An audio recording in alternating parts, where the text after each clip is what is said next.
Просветить жителей республики в вопросе донорства, дать понять, что это приносит только пользу и донору, и получателю крови. С такой целью Мустафа Гамкартиев подготовил проект «Переливая надежду». Свою идею он представил во втором сезоне Всероссийского конкурса Федерального агентства по делам молодежи. В грантовом конкурсе, который проходил в заочной форме, проект Мустафы стал единственным из республики, который поддержали. От нашего региона там были крутые проекты, которые подавались. Честно, не понимаю, почему они прошли.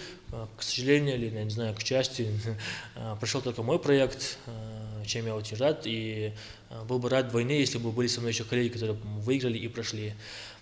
Считаю, что подобного рода площадки Росмолодежи, которые есть возможность для молодежи реализовываться и помогать, очень важны.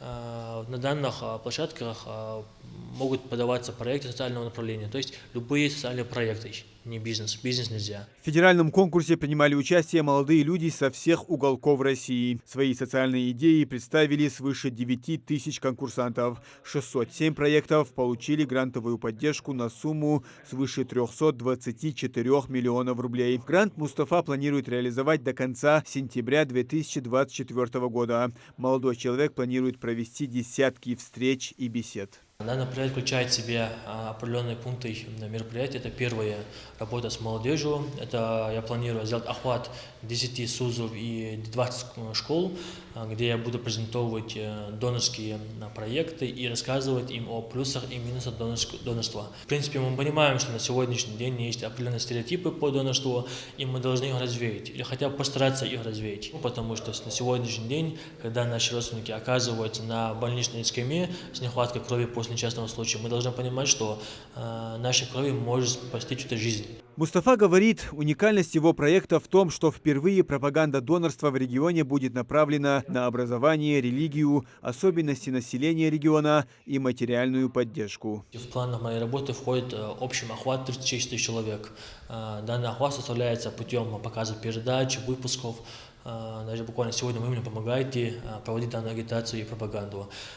И пользуясь возможностью выезжать в колледжи, школы и работая с молодежью сел, старейшинами, делать общий охват на 36 тысяч человек.